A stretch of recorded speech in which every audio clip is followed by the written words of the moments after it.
Bismillah, alhamdulillah, wassalatu wassalam ala rasulillah wa ala alihi wa sahbihi wa wala. Assalamualaikum warahmatullahi wabarakatuh. Ikhwan akhwat yang dirahmati Allah subhanahu wa ta'ala, apa kabar? Selamat datang. Senang sekali saya Isa Alkaf beserta seluruh kru. Ada Atep, ada Anis Mualim, ada Yusuf Bangkit. Di meja operator bisa menemani ikhwan akhwat sekalian pada kesempatan kali ini. Dan alhamdulillah ikhwan akhwat, kali ini kita kedatangan satu tamu dari luar negeri. Dari negeri Mesir, don jauh di sana. Kalau kata orang, Mesir adalah ibu bagi dunia. saking tuanya peradaban di Mesir. Kita bersama Syekh Ridha Daud. Assalamualaikum. Waalaikumsalam. Syekh. Apa kabar? Sehat? Alhamdulillah Syekh Isa. Alhamdulillah, senang. Terima kasih sudah menyempatkan dakwah di Radio Setra. Enggak, saya bangga karena saya di sini. Masya Allah. Ya betul. Ya, Alhamdulillah. reputasi radio dan Anda juga orang ulama. Alhamdulillah. Dan saya bangga karena saya ikut di sini ya. Amin, betul amin. Ya. Alhamdulillah. Senang kedatangan. Selamat datang, ini radio sederhana sekali sebenarnya. Mana itu yang sederhana ini? Intinya dan diisinya bagaimana? Alhamdulillah. Isinya. Alhamdulillah. Ya. Mengarahkan masyarakat ke mana? Itu intinya. Betul. Mengarahkan masyarakat kepada kebenaran ya. Amin, doain saya. Jadi ini radio adalah wakaf untuk umat, yang menggerakkan juga umat.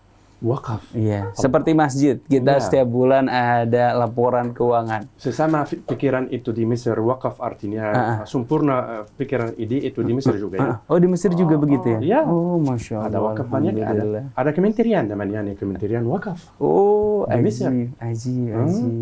Masya Allah, kita akan tanya-tanya banyak bersama Syekh Ridha Daud. Silakan. Tapi ikhwan akhwat, kita buka dulu agar majelis kita dalam lindungan dan rahmat dari Allah Subhanahu wa taala. Kita buka dengan baca Ummul Quran surat Al-Fatihah. A'udzubillahi minasyaitonirrajim. Bismillahirrahmanirrahim. Alhamdulillahi rabbil alamin arrahmanir rahim maliki yaumiddin iyyaka na'budu wa iyyaka nasta'in ihdinas siratal mustaqim siratal ladzina an'amta 'alaihim ghairil maghdubi 'alaihim waladdallin. Amin. Ikhwan akhwat, mari kita gali ilmu sama Syekh Ridha Daud. Alhamdulillah. Syekh udah berapa lama di Indonesia? Sebelum COVID-19 saya pernah tinggal di Bandar Lampung, Sumatera. Hampir 2 tahun. Lalu saat COVID udah menjadi masalah besar, saya dipaksa pulang ke Mesir, negara saya. Ya, tinggal di Mesir hampir 1 tahun separuh atau 1 tahun 6 bulan. Lalu saya pulang lagi atau balik lagi ke Jakarta. Tinggal di Jakarta dari 1 tahun. Masya Allah. Awal tujuan ke Jakarta memang fokus untuk dakwah sudah? Ya, dakwah. Semuanya tujuan saya, baik ke Bandar Lampung atau di Jakarta, dakwah. Masya Allah. Iya, dakwah. Apa yang menarik dari Indonesia di pandangan orang Mesir, Syekh? Iya, kalau kamu menghitung beberapa sekolah Islam di Indonesia, menghitung beberapa kampus Islam di Indonesia, betul-betul saya tidak berlebihan. Jumlah sekolah Islam dan kampus Islam di Indonesia lebih dari Mesir. Jadi, ya, itu menandakan bahwa apa? Itu menunjukkan apa? Menunjukkan banyak bahwa kebutuhannya. Ya, betul. Indonesia perhatian, menarik semuanya upayanya ke arah Islam.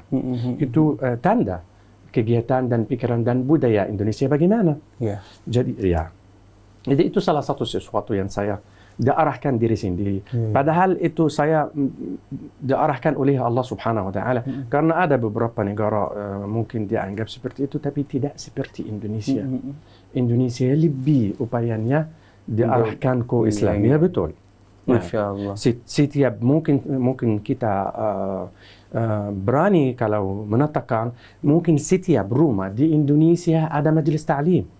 Ada naji, ada ibu, ada ini, ada ini. Ya, betul. Jadi tidak pernah saya ketemu seperti itu di negara yang lain. Tidak. Ada di Mesir? Tidak ada. Tidak ada. Mesir cuman unik di kampus Al-Azhar. Ya. Utama Al-Azhar. Al-Azhar, apakah warga Mesir itu sebenarnya punya himmah, punya kesemangatan dalam belajar agamanya? Gak juga. Biar saya jujur. Gak. Itu dari lama, bukan hanya dari 10 tahun lalu. Karena 10 tahun lalu itu mungkin ada kudeta di Mesir membuat keadaan Mesir telapak tangan. Mengganti arahnya semua, baik sosial, politik, ekonomi, pendidikan, agama, semuanya udah di Quran, udah di daun. Tapi sebelumnya juga, sebelum kudeta itu, tidak seperti Indonesia juga. Tidak mungkin sampai tingkatan Indonesia, sampai aktivitas upaya Indonesia bagi keagamaan. Tidak. Masya Allah, Masya Tidak. Allah. Tapi ilmu yang benar, ilmu yang kekuatan di seluruh dunia, itu di dalam Al-Azhar. Anda paham dan tahu. Dalam Universitas Al-Azhar. Tapi di sisi society atau sosial, Indonesia lebih dan nomor satu. Di mana? Ya, betul. Betul. Tapi berarti sudah memakan asam garamnya hidup di Indonesia ya. Auzubillah, asam itu garamnya lebih tinggi. Saya tidak mungkin. Kalau mungkin nasi goreng boleh. Iya. Ini istilah orang sudah lama hidup di Indonesia. Artinya sudah menghadapi berbagai macam karakteristik orang Indonesia ya. Tapi gimana Syekh ngelihat dunia dakwah di Indonesia nih? Apa yang Syekh lihat? Ciri khas jalan dakwah di Indonesia kebebasan, free. Betul. Asik. Ya, betul. Yang mau ilmu kebatinan, ilmu sufi silahkan. Yang mau ilmu salafi silahkan. Yang mau ilmu ikhwan muslimin silahkan. Yang mau ilmu ini silahkan. Tapi dengan berbatasan. Berbatasan damai, berbatasan hormat yang lain, ya, sopan sama yang lain. Ini hal positif apa negatif menurut saya? Kebebasan ini. Salah satu Allah Subhanahu wa Ta'ala memilih orang Arab zaman itu biar mereka yang menambil dan mentanggung jawab agama saat daerah Arab. Ciri khas saat itu kebebasan. Iya. Jadi kebebasan itu baik. Akibatnya baik. Akibatnya positif, akibatnya ada berhasil. Kalau kamu membangunkan sesuatu berdasar free atau freedom atau kebebasan, pasti dapat hasil nanti. Ya pasti. Tapi kan akibat dari kebebasan itu akhirnya jadi banyak kelompok-kelompok sih. Yang mana nantinya jadi berantem begitu. Kenapa tidak ada berhantam? Sahabat sahabat Nabi Muhammad sallallahu alaihi wasallam tidak diberbedakan? Ada perbedaan. Ada perbedaan. Abu Bakar dirinya ada pendapat beda dari Umar dirinya. Saat peristiwa Hurub Riddah. Umar ada pendapat beda dari Abu Bakar. Abu Bakar mau fight. Umar tidak mau. Jadi tapi mereka bisa hidup bersama. Itu intinya. Saya bisa ada pendapat jauh bedanya dari Anda, tapi bisa hidup bersama. Jadi pada saat zaman sahabat pun keberadaan Nabi masih ada perbedaan ya? Ada. Karakteristik atau karakter Umar jauh dari Utsman. Utsman orang suka malu sampai malaikat malu dari Utsman. Malaikat aja malu sama Sayyidina Utsman. Betul. Tapi karakter Umar keras sekali, kuat sekali, suka manajemen. Suka gini. Jauh, padahal mereka saudara. Beda jauh ya? Padahal mereka saudara. Oke, Syekh. Dari perbedaan yang terjadi pada zaman sahabat dengan perbedaan yang terjadi pada zaman sekarang, apa yang perlu kita contoh sehingga kalau kita lihat zaman sekarang ini orang banyak ribut, banyak berantem, banyak tahdzir.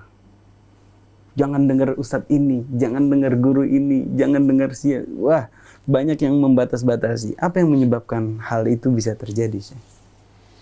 Harus ada pertanyaan kamu paling penting dan saya menghormat. Hal ini harus diatur oleh pemerintah atau oleh lembaga agama atau oleh Kementerian Agama. Artinya apa? Bagaimana?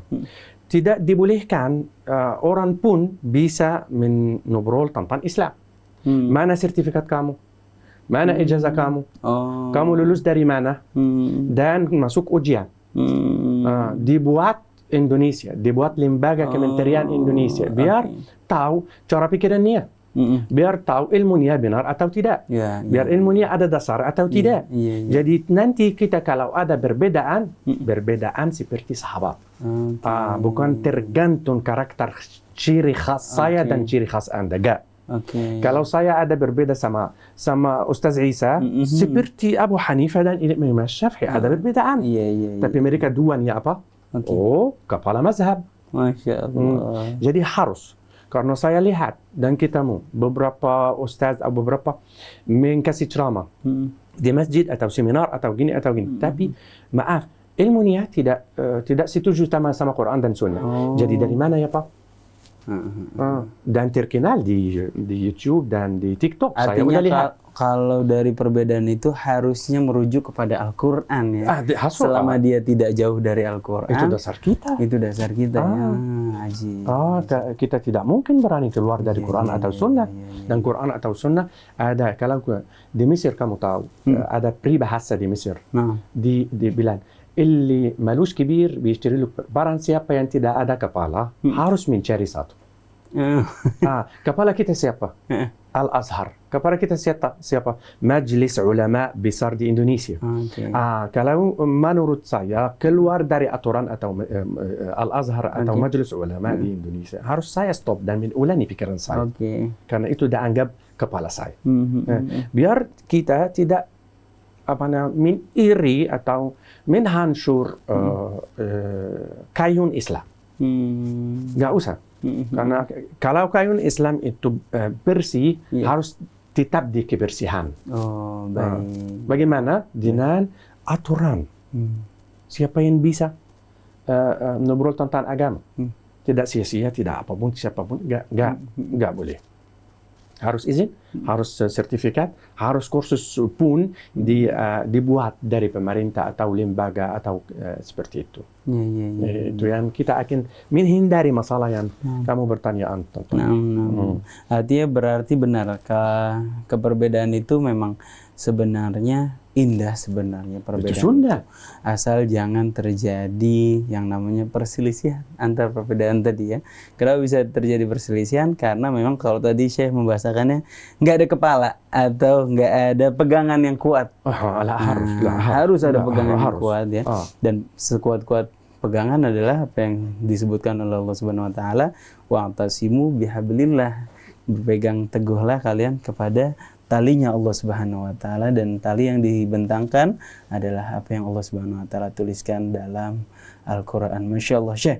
Kalau di Mesir itu anak-anak tuh belajar agama belajar ngafal Quran dari umur berapa tahun, Syekh? Dari umur 6. 6 tahun ya? Dengan secara resmi. Dari umur 6. Tapi ada yang mulai menedar anaknya dari umur 4. Ya.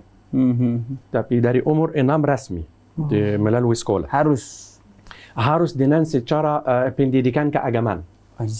Tapi karena kamu tahu di Mesir ada dua jalur pendidikan, pendidikan agama, pendidikan sipil yang tidak agama. Kalau di sisi agama, pendidikan agama dimulai mengajar menghafal Al-Quran pada umur 6. Itu sampai SMA kelas 3 udah menghafal Al-Quran 30 juz semua. Saat dia sampai SMA kelas 3, pasti wajib murid udah menghafal semua Al-Quran. Pasti. Positifnya apa sih kalau semua murid kita terapkan di Indonesia? Semua anak SMA yang muslim harus hafal Quran. Itu kelebihannya apa sih? Dampak positifnya. Biar saya jujur juga, itu tidak kewajiban. Tidak kewajiban. Allah Subhanahu wa taala dan Muhammad sallallahu alaihi wasallam tidak menyuruh umat Islam biar menghafal Al-Quran semua. Tidak. Tapi walau yang sekurang-kurangnya 1 juz. Biar saya tahu apa itu Al-Quran. Biar Al-Quran dan isinya dan peristiwanya atau ciri khasnya tidak dihilang demi zaman ke zaman. Harus tetap di hati manusia. Harus ada di hati ya. Harus ada. Apapun pekerjaannya. Walaupun pekerjaan itu nanti kita menajar dan melalui media, melalui ustaz, melalui gini, melalui semuanya kementerian harus kerja bersama biar memujukkan masyarakatnya ke Allah Subhanahu wa taala. Karena itu tujuan manusia nomor satu. Ajib. Kita dicipta Allah Subhanahu wa taala karena apa? Wa ma khalaqtul jinna wal insa Illa jadi itu tujuan kita. Ajib. Tujuan kita. Tapi kita pada dasar tidak disuruh Allah Subhanahu wa taala atau Muhammad sallallahu alaihi wasallam biar menghafal Al-Qur'an. Tidak. Enggak ya. Tidak. Jadi tidak dipaksa. Oke. Tapi harus kewajiban walau sedikit. Walau sedikit. Dan wajib berdekatan dengan Al-Quran, wajib ya, apapun pekerjaan kita ya. Berdekatan di sisi memahami, mengerti, Siap. memahami. Siap. Tapi kalau di sisi hafalan, ada sahabat tidak menghafal Al-Quran semua. Oke. Tidak ada. Yani mungkin dalam sahabat Nabi Muhammad tidak semua sahabat Nabi Muhammad menghafal semua Al-Quran. Tidak. Di peran al-riddah, huruf al-riddah, ada banyak sahabat yang meninggal. Dipanggil apa atau dikenal apa? Dikenal orang hamili Al-Quran. Jadi ada yang tidak hamili. Ada yang mempunyai Al-Quran di hati. Hamil itu maksudnya menghafal Al-Quran. Ya betul. Okay. Ya betul. Di dalam. Jadi itu salah satu sebab yang membuat Abu Bakar dan Umar berpikir bagaimana mengumpul Al-Quran. Jadi itu tanda bahwa tidak syarat kamu atau ada beberapa orang yang berpikir semuanya sahabat Muhammad menghafal Al-Quran. Tidak. Ini bukti dari sunnah.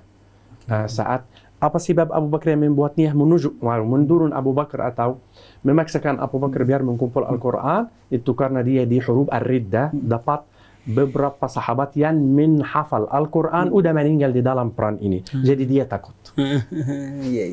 Takut Al-Quran dihilang, dihancur, dilupa. Jadi dia disuruh diri sendiri dan umatnya dan sahabatnya biar mengumpul Al-Quran. Jadi bisa saya menajar Al-Quran dan tafsirnya dan tadabbur Al-Quran, ya wajib. Tadabbur Al-Quran wajib. Wajib. Tadabbur artinya menghayat. Min hayat. Bukan kata arti. Karena kata arti tidak cukup. Mungkin saya membuka Al-Quran dengan terjemahan Indonesia, tapi kurang sekali. Itu bukan. Harus mendengarkan penjelasan dari itu seorang guru ya. Bukan keinginan Allah. Oke, menarik di sini sih. Tadi kan kita belajar tentang keberagaman seseorang memeluk agamanya, terutama di Indonesia. Beragam golongan, beragam dan segala macam keberagaman itu harus didasari dengan Al-Quran. Dan kita belajar tadi bahwa di Mesir anak-anak dari umur 6 tahun saja sudah dikenalkan dengan Al-Quran ya. Ya, dia menghafal. Mulai tafsir nanti di tahap nanti. Jadi ngafal dulu. Menghafal dulu. Ajib. Mulai tafsir dari SMP kelas 1. Oke. Syekh, kalau tadi kita membicarakan keberagaman seseorang dalam beragama, dan ini ada keberagaman satu lagi, Syekh, yaitu keberagaman orang dalam menjalani profesi kehidupan. Seseorang sekarang nggak mungkin semuanya jadi ustadz, atau semuanya jadi dai, atau semuanya jadi punya majelis ta'lim.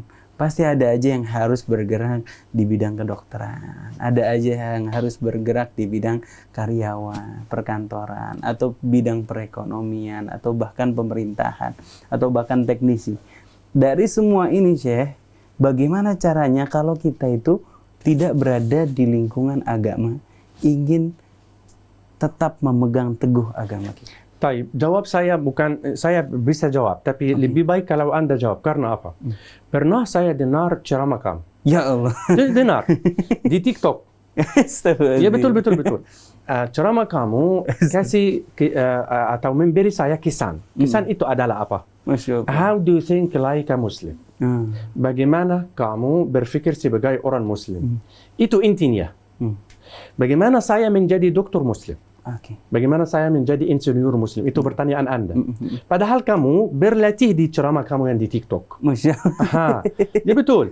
Kamu yang bisa jawab, bukan saya. Ya, tapi kalau pendengar lebih pengen dengar jawabannya Syekh. tujuan itu bagaimana? Karena agama yang saya lihat di TikTok, ceramah Anda ya, betul, benar. Saya tidak memuji, tapi itu hak kamu. Marhaba. Ya, itu hak kamu, betul. Karena saya tidak pernah ketemu sama ceramah. Mungkin ada beberapa ulama, tapi saya tidak tahu namanya. Yang menggunakan cara praktis seperti Anda.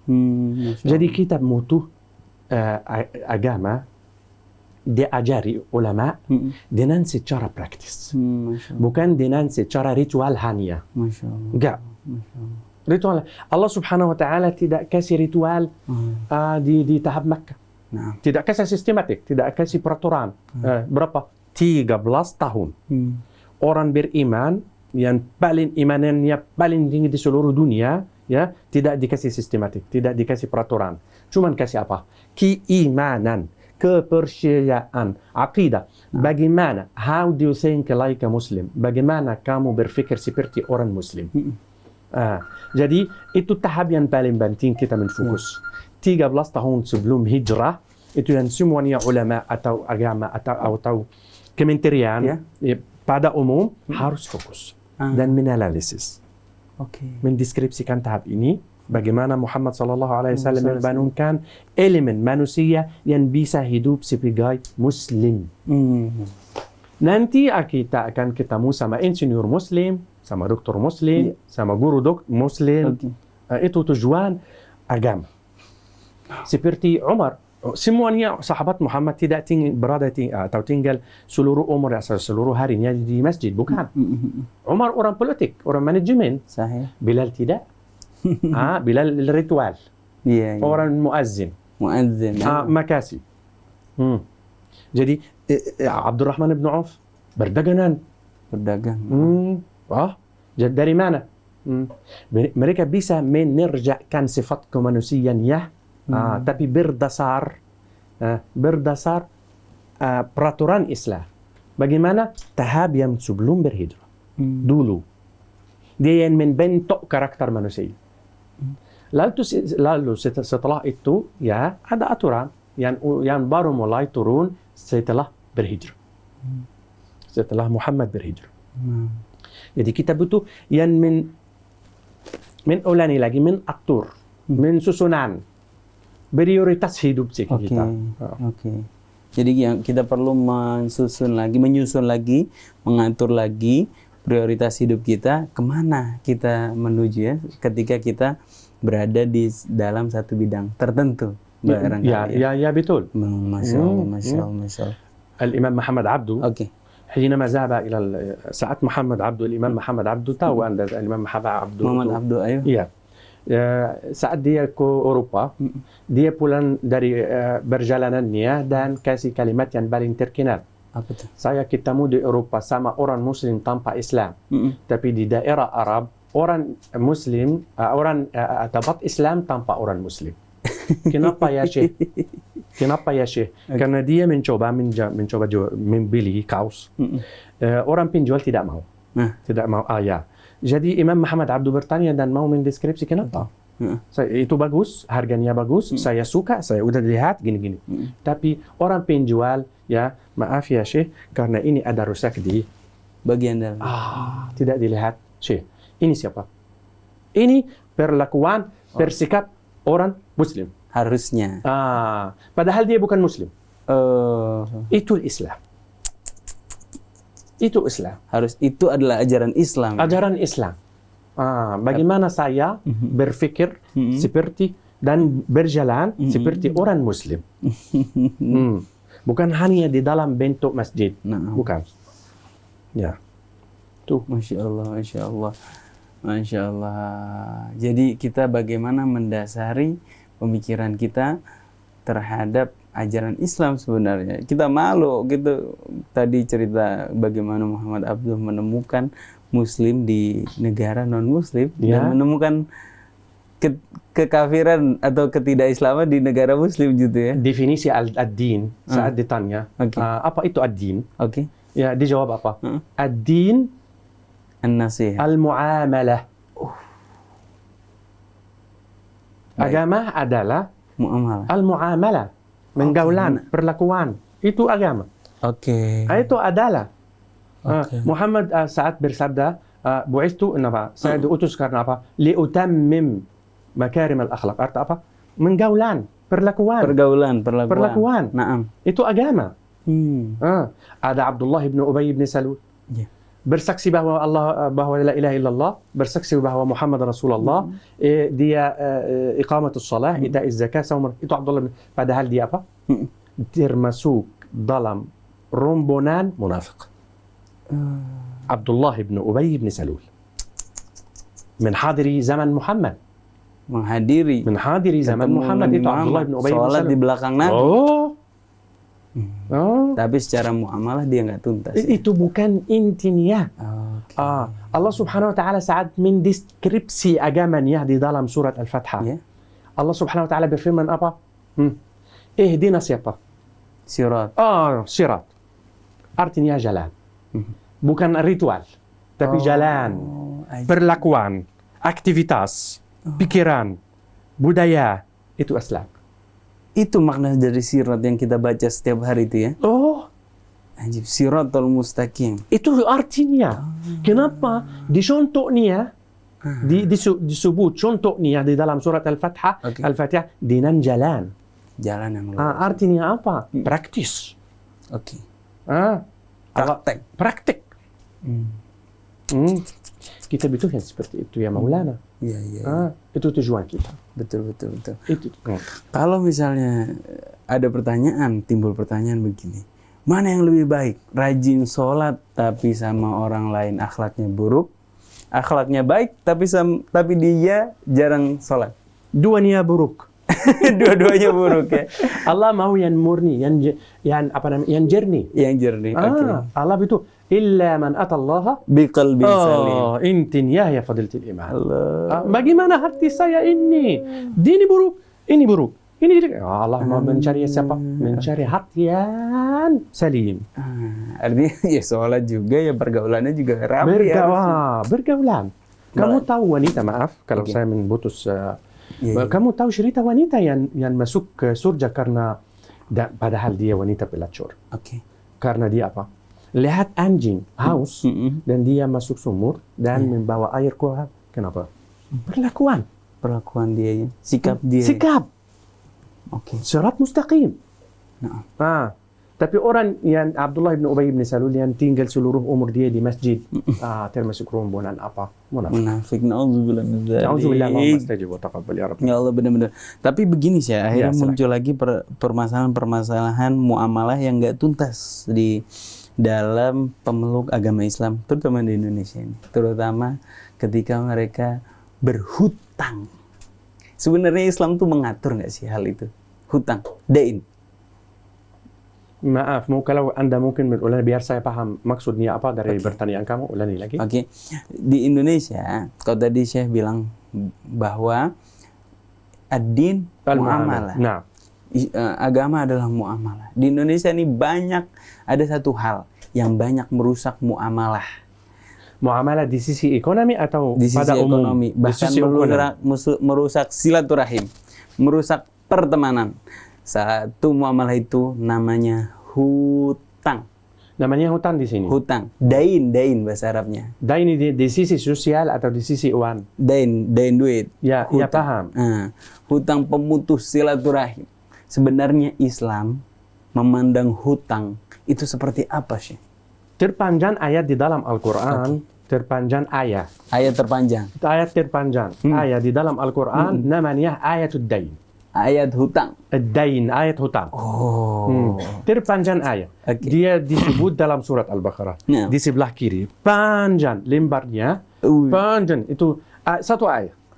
Satu ayat nubrul tentang hutang. Hanya.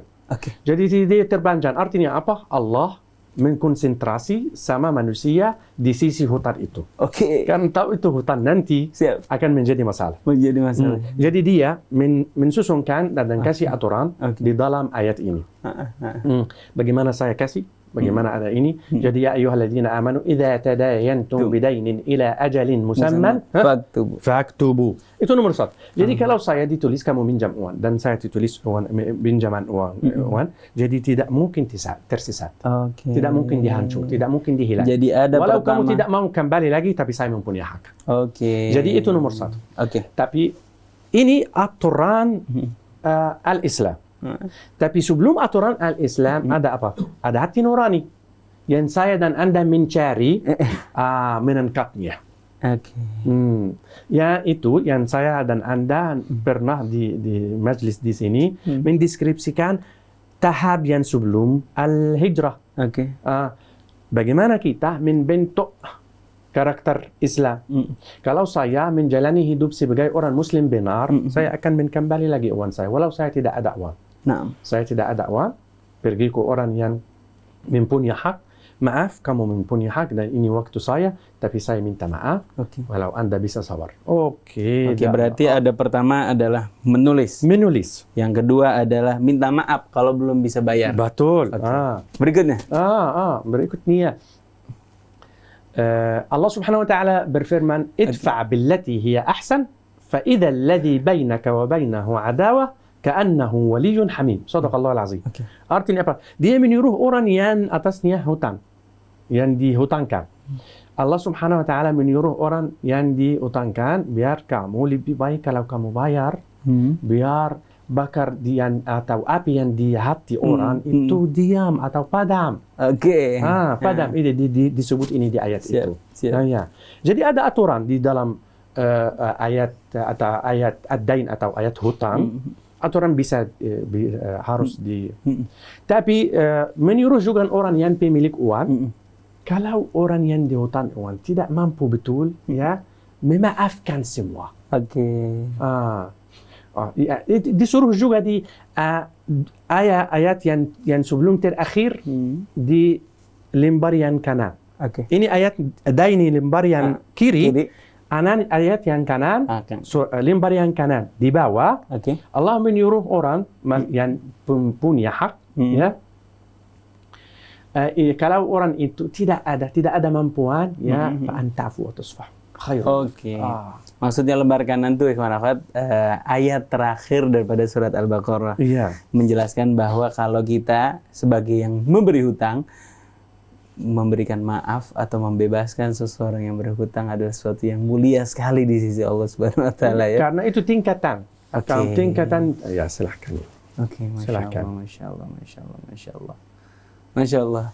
Tingkatan apa tadi sih? Maksud saya tingkatan, kalau saya mempunyai hak, ada beberapa tingkatan dengan secara ambil hak saya. Bisa maaf, bisa tidak, bisa gini, bisa gini. Bisa artinya apa? Saya punya hak dengan apa? Dengan surat yang pernah tertulis. Saya keras kepala mau hak saya, itu hak saya. Nggak malu. Karena itu hak saya. Tapi Allah menyuruh saya itu lebih baik bagi saya kalau saya memaafin uang itu dan silahkan, saya tidak mau. Lillahi ta'ala. Itu lebih baik. Lebih baik. Kalau yang orang yang dihutang, ya tidak mampu. Tidak mampu. Tinggalkan uangnya untuk lillahi ta'ala. Allah menyuruh. Tapi kalau kamu tidak mau, silahkan. Hak kamu. Dengan surat yang tertulis. Silahkan. Biar tidak dihancur, biar tidak kita merugikan silaturahim. Tapi kita butuh dasar niyah juga. Dasar niyah yang mana? Tahap yang sebelum hijrah. 13 tahun. Harus dari awal. Masya Allah, Masya Allah. Kita dapat banyak sekali ilmu baru dari Syekh hari ini. Tadi awal pandangan Syekh terhadap dunia dakwah di Indonesia, keberagaman bagaimana profesionalisme juga di Indonesia, bagaimana orang di Mesir belajar Islam. Kita juga belajar bahwa ad-din muamalah, bahwa agama adalah bagaimana kita bermuamalah kepada sesama kita. Dan tadi saya titip pertanyaan tentang hutang, karena hutang kerap kali menjadi pemutus silaturahim banyak orang. Kenapa saya bertanya tentang hutang? Ya, Ada betul. satu Ya, kenapa titipan ya, Maulana? pertanyaan Ya, ini. kenapa ya Maulana? Iya. Kenapa ya, yani pertanyaan itu ya? Karena ada pertanyaan titipan ini. Masya Allah. Kita bacakan pertanyaan-pertanyaan ya. Masya Allah. Silakan. Di sesi ini, insya Allah, karakat. Ya, untuk Syekh Ridho Daud. Assalamualaikum warahmatullahi wabarakatuh. Syekh, kalau ada orang sudah punya kemampuan untuk membayar hutang, tapi dia malas untuk membayarnya. Malas untuk membayarnya, padahal sudah punya kemampuan. Apa hukumnya? Makan haram. Makan haram. Haram ya? Makan haram. Seperti mencuri, seperti penipu, seperti ini, seperti makan haram. Karena dia apa? Itu bersabda Muhammad sallallahu alaihi wasallam. Muhammad bersabda, kalau ada orang yang mematalah, di bahasa Indonesia tidak tahu. Kalau ada orang yang mematalah itu memanjangkan, menunda menunda. pembayaran. Nanti apa? Nanti tidak ada, nanti tidak ada. Itu apa? Makan haram. Uang itu akan memasuk di badannya seperti racun. Kamu tahu?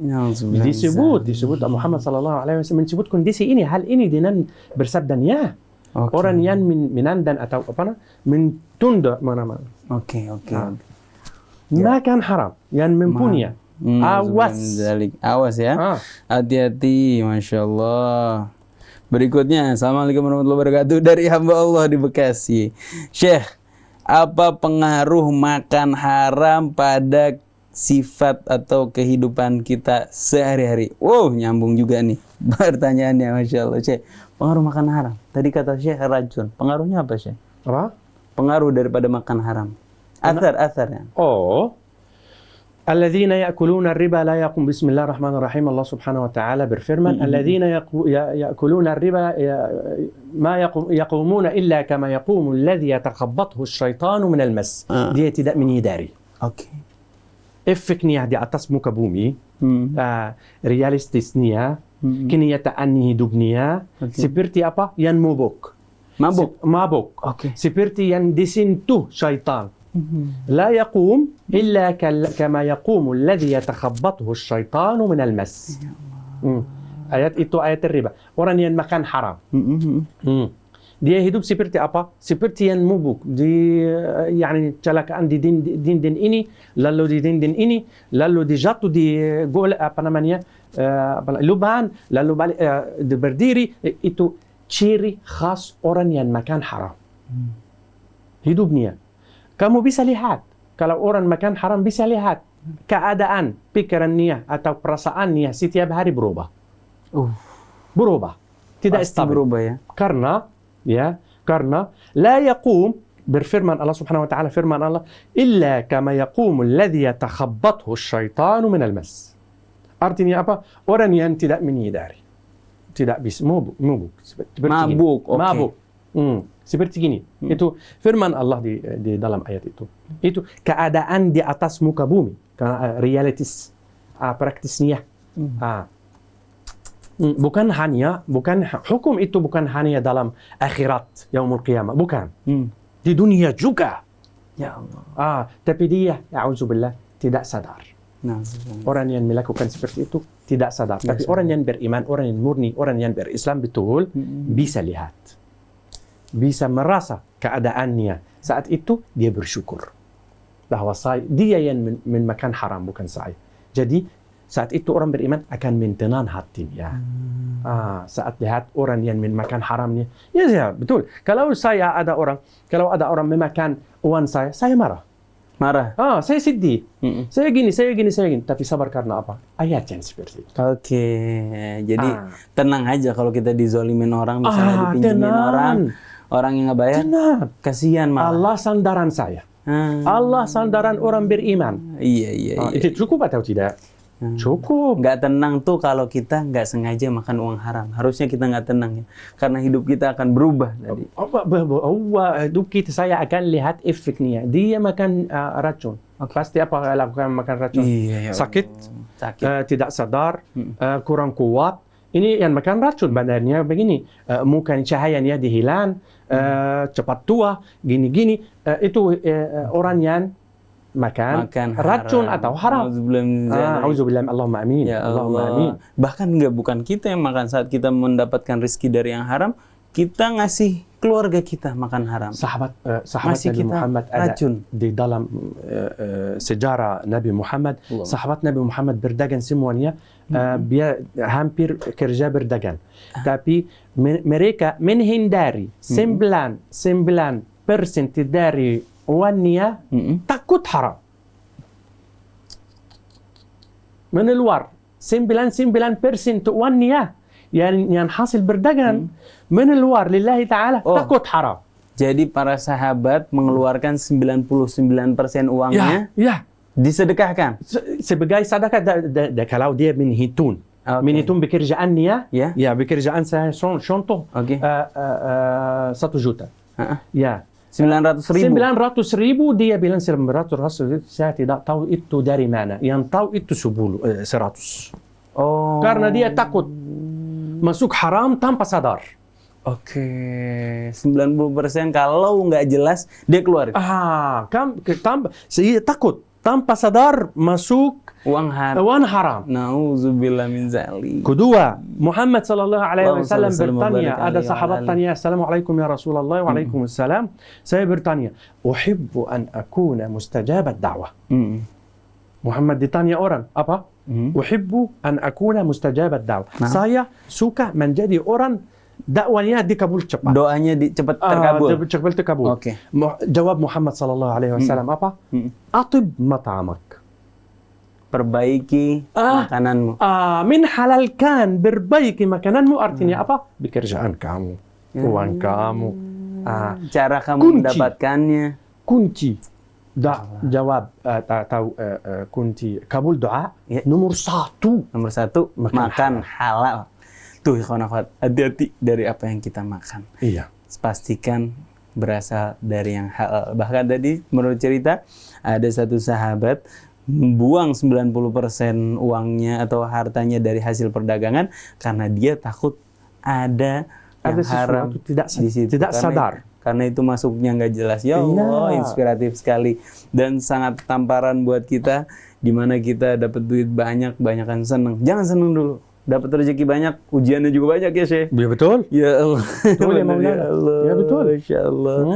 Masya Allah. Jazakumullah khair. Wa jazakum ya Syekh Isa. Masya Allah. Mudah-mudahan ada kesempatan waktu kesini lagi ya. Allahumma amin. Insyaallah wa ana tahta amrak. Mudah-mudahan Allah kasih kesehatan, kasih semangat terus dalam dakwahnya. Mudah-mudahan dakwahnya juga bisa menjadi wasilah hidayah. Allahumma amin. Buat banyak orang. Allahumma amin. Masya Allah. Dan antum juga ya Ustaz Isa. Syekh Isa. Semangat terus. Makasih banyak sudah memberi pencerahan untuk warga Indonesia, khususnya untuk para pendengar Radio Saatnaim. Ikhwan akhwat, ini tadi pertanyaan tadi adalah pertanyaan terakhir. Barangkali ikhwan akhwat ingin senang dengan acara seperti ini, ikhwan akhwat bisa mengirimkan donasi ke nomor 722-22-30033 atau 7-2-nya 4 kali 333 Bank Syariah Indonesia atas nama Yayasan Wakaf Rumah Quran Silaturahim. Donasi Anda akan dipergunakan untuk bayar listrik, perawatan gedung, untuk perawatan kamera dan lain sebagainya. Karena kalau ada rezeki yang halal aja, kalau nggak halal nggak usah, nggak apa-apa. Ya, betul. Karena terima kasih banyak atas perhatiannya.